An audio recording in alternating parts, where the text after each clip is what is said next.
ചിന്തിച്ചു നോക്ക്. നമ്മൾ 2 നേരം വേണ്ട 1 നേരം ആഹാരം കഴിക്കാതിരുന്നാൽ അത് വലിയൊരു സംഭവമായിട്ട് നമ്മൾ എടുക്കും.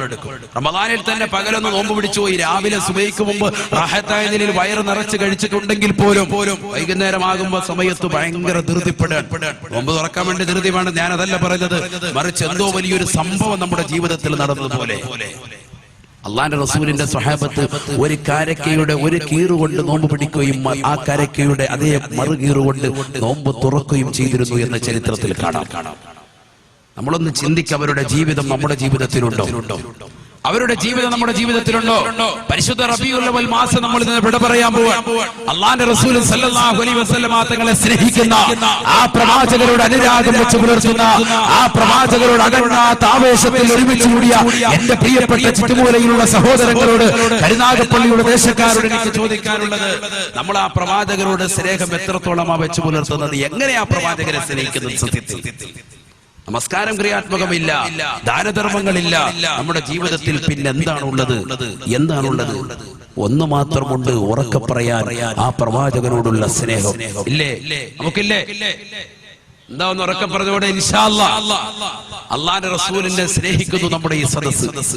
റസൂലുള്ളയോടുള്ള സ്നേഹം കൊണ്ടെങ്കിലും അല്ലാഹു നമ്മളെ രക്ഷപ്പെടുത്തട്ടെ. അല്ലാഹു നമ്മളെ രക്ഷപ്പെടുത്തട്ടെ. ഒരു സഹാബി വന്നിട്ട് പറഞ്ഞു, നബിയേ, ഖിയാമത്ത് നാൾ എപ്പോഴാണെന്ന് റസൂലുള്ളയോട് ചോദിച്ചപ്പോൾ അല്ലാഹുവിന്റെ റസൂൽ ചോദിച്ചു, നീ എന്താ അതിനു വേണ്ടി തയ്യാർ ചെയ്തത്? മാദാ അഅദത ലഹാ, ഖിയാമത്ത് നാൾ എപ്പോഴാണ്, അതിന്റെ ഡേറ്റ് എപ്പോഴാണെന്ന് ചോദിക്കാം. അതിന്റെ അടയാളങ്ങളൊക്കെ പറഞ്ഞുകൊണ്ട് വഅദ് പറയുവാണ് നമ്മൾ.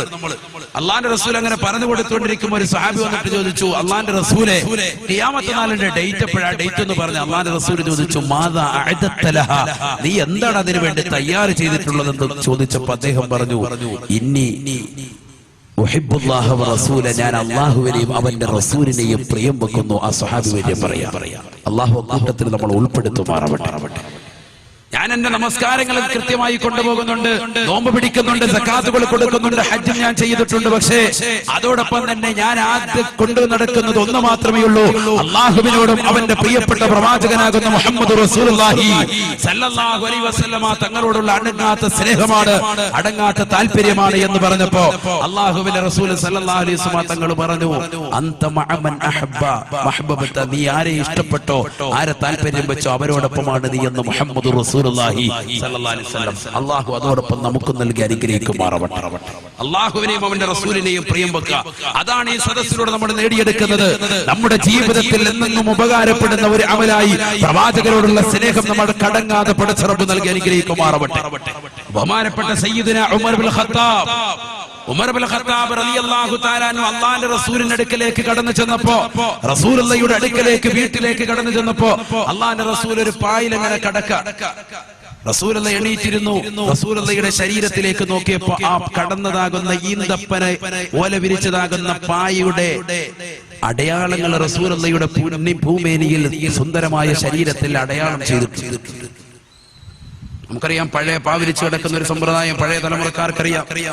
ആ പായിൽ നെഴിയിക്കും അതിന്റെ അടയാളങ്ങൾ ശരീരത്തിൽ പതിഞ്ഞിരുന്നു. ഹബീബായ റസൂലുള്ളാഹി സല്ലല്ലാഹു അലൈഹി വസല്ലം പട്ടുമത്ത പ്രവാചകർ സല്ലല്ലാഹു അലൈഹി വസല്ലം തങ്ങൾക്കില്ല. അല്ലാഹുവിന്റെ റസൂൽ സല്ലല്ലാഹു അലൈഹി വസല്ലം തങ്ങൾ അങ്ങനെ തെറ്റിദ്ധരിച്ചവർ, ദുനിയാവിന്റേതാകുന്ന പർദീസയിൽ വിരാജിച്ച ഒരു വ്യക്തിത്വമാണ് അഷ്റഫുൽ ഖൽഖ് മുഹമ്മദ് റസൂലുള്ളാഹി സല്ലല്ലാഹു അലൈഹി വസല്ലം തങ്ങൾ എന്ന് കരുതിയവർക്ക് തെറ്റുപറ്റി.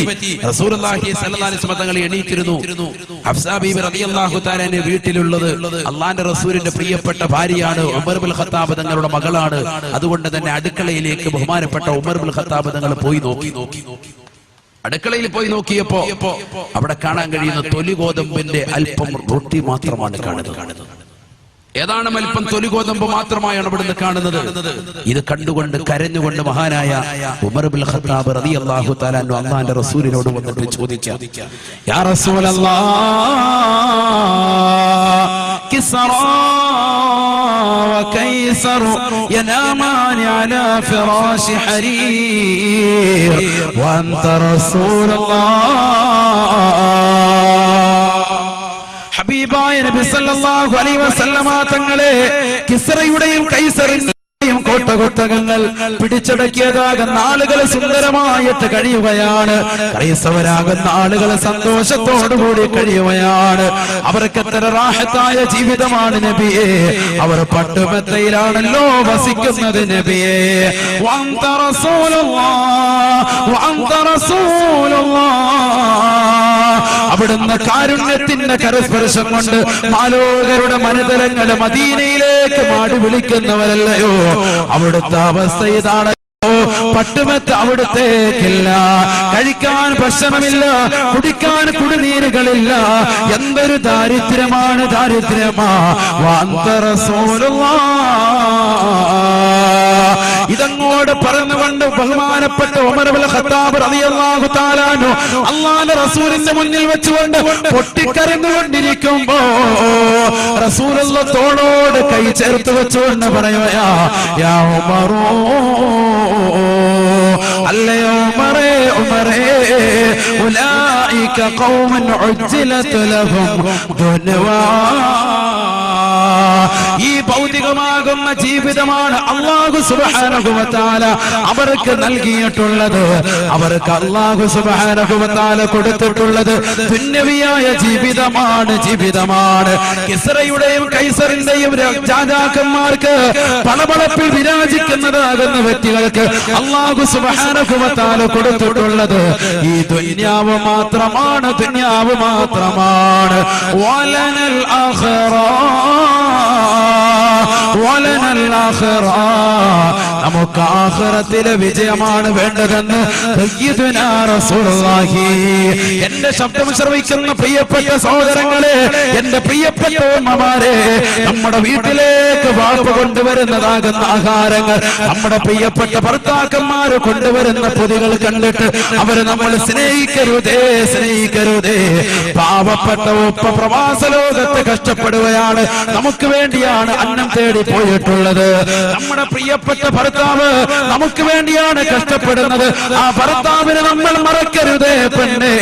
ആ ഭർത്താവ് കൊണ്ടുവരുന്ന എന്ത് വസ്തുക്കളായാലും സ്നേഹത്തോടുകൂടി എടുക്കണേ, കഴിയണേ. ഇന്ന് ഭൗതികമാകുന്ന ജീവിത ചുറ്റുവട്ടത്തിൽ കരുനാഗപ്പള്ളിയിൽ തന്നെ 17കാരിയാകുന്ന സഹോദരി കഴിഞ്ഞ ദിവസം ഒളിച്ചോടിയ വാർത്ത ഇന്ന് എല്ലാ പത്രമാധ്യമങ്ങളിലൂടെ നമ്മൾ കേട്ടറിഞ്ഞതാണ്.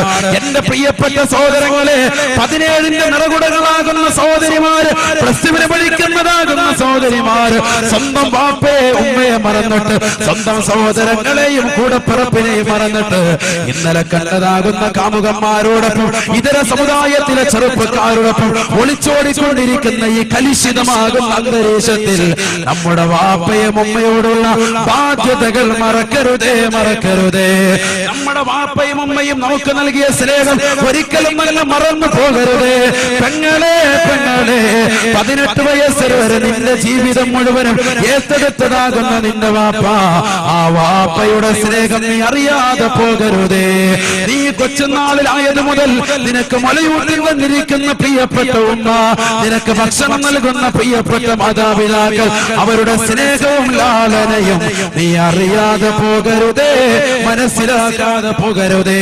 ഇന്നലെ കണ്ട കാമുകന്റെ ബൈക്കിന്റെ പിന്നാമ്പുറത്ത് കയറിയിട്ട് നിന്റെ പ്രിയപ്പെട്ടതാകുന്ന മാതാപിതാക്കളെ കരിവാരിത്തേക്കുന്ന അവസരത്തിൽ മോശപ്പെട്ടതാകുന്ന തലത്തിലേക്ക് നിന്റെ ജീവിതത്തെ കൊണ്ടുപോയി അവസാനം കോടതി വരാന്തയിലേക്ക് എത്തി. കോടതി മുറിയിൽ വെച്ചുകൊണ്ട് വക്കീൽ നിന്നോട് ചോദിക്കുകയാ, അല്ലയോ സഹോദരി, 18 വയസ്സ് വരെ നിന്നെ വളർത്തിയ മാതാപിതാക്കളെ നീ മറക്കുകയാണോ? ഇന്നലെ കണ്ട സഹോദരനെയാണോ നിനക്ക് വേണ്ടത്?